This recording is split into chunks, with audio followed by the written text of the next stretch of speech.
I'm David Freeman from Timeless Instruments. Today we're going to talk about our felt sanding blocks. We've got two densities. One is a hard felt sanding block and one is a much softer felt sanding block. But they follow the contours because on a guitar you have a lot of different contours.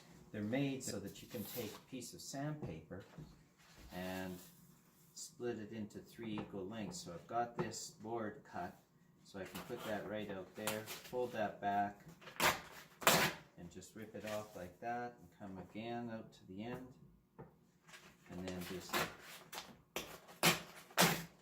rip it off that way. I can take one of these, slide it in underneath. That's just a hacksaw blade, lined up with the pencil line out there. Rip it like that, and rip it like that. So I can get 9 pieces of sandpaper out of here. And then these just wrap around. They have enough to come up around the edge. You don't have sandpaper on the back, and you're ready to sand. So these are our 2 sanding blocks when they're brand new. These have not been used. They're $9 a block.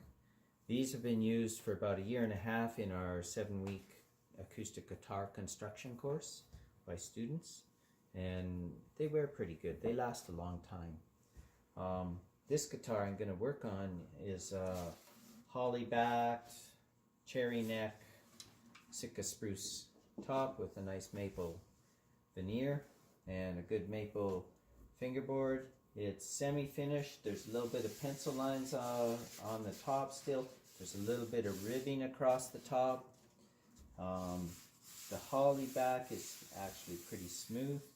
I want to do some wood burning on this, is the reason it's been waiting. The sandpaper, I'll take the sandpaper and wrap it around. Now this is the flexible block, and I like to use it. This is a V-neck, so it's got quite a point here. But I can use it and follow the contour. I can wrap that block around the neck like this and just work that area and clean it up that way. If you're doing any kind of leveling where you want to work circles, then you could do that and just bring it all around that contour. If you're going to be doing bindings, I like the harder block.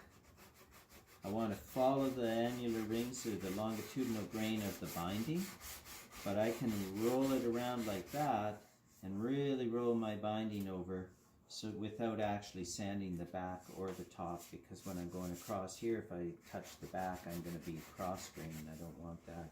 I can use it coming around like this on the heel cap as well.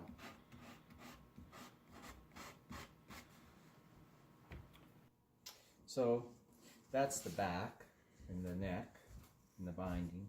On the top, as I said, I got a little bit of ribbing. So again, I would use the harder, more firmer block on the top. I'm just going to put it up into a vise so it doesn't move. And I can take my sanding block and just pull it nice and smooth, and it just smooths up that little bit of raised grain.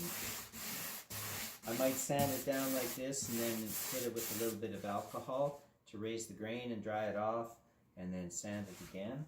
If I sand excessively, too straight with the grain, I can pull the early wood out and the late wood stays high, in which case I might come then with a small scraper and just gently scrape that early wood down to get things really nice and level. So in here, shaping the sound hole, I might wrap it around the sand block like that, and then I can work this and really round my sound hole down nice and even. I like a lot of bevel happening there to let that air move. It can come from the inside the same way.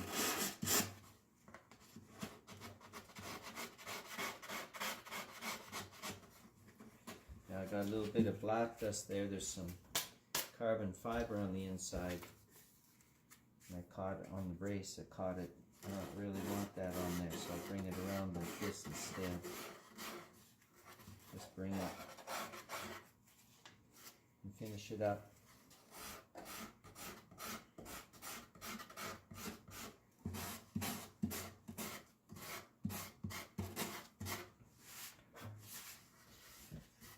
And that's our felt sanding blocks.